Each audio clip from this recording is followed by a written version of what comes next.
அப்படி பார்த்தீங்கன்னா கதையாக தெரியும். ஆனால் அந்த விஷயத்தில் நிறைய உள்ளுக்குள்ளே நிறைய அர்த்தங்கள் இருக்குது, நிறைய நிறைய விதமான டெக்னிக்கல் விஷயங்கள் இருக்குது. ஏன்னா அவரே ஆண்ட்ரூன்றவரே வந்து இந்த டைரக்டரே வந்து ஒரு மிகப்பெரிய ஒரு is a very good technician in CG. That is இந்த கிராஃபிக்ஸில் வந்து அவர் கொஞ்சம் எக்ஸ்பர்ட் அவர்.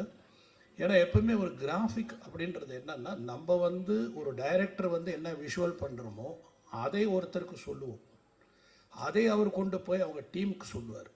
அந்த டீம் வந்து இதை செய்யும். உதாரணத்துக்கு ஒரு யானையை செய்கிறோன்னா, அந்த யானை இப்படி வரணும், அந்த யானை இப்படி பார்க்கணும், அந்த யானை இப்படி தூக்கணும், அது தண்ணியில் அப்படி போடணும், நம்ம ஒரு சீனை வந்து ஒரு டைரக்டராக நம்ம சொன்னால் அதை வந்து ஒருத்தர் புரிஞ்சுக்கிட்டு போய் அவர் சொல்கிறது நம்ம நினச்சது வந்து தான் தெரியாது. நம்ம என்ன சொன்னோமோ அதை அவர் புரிஞ்சுதா, அவர் கரெக்டாக போய் ரீச் பண்ணாரான்னு தெரியாது. ஆனால் அவர் அதுக்கப்புறம் சொன்ன பிறகு இந்த தந்தத்தை ஒருத்தர் பண்ணுவார், கண்ணை ஒருத்தர் பண்ணுவார், எலும்பு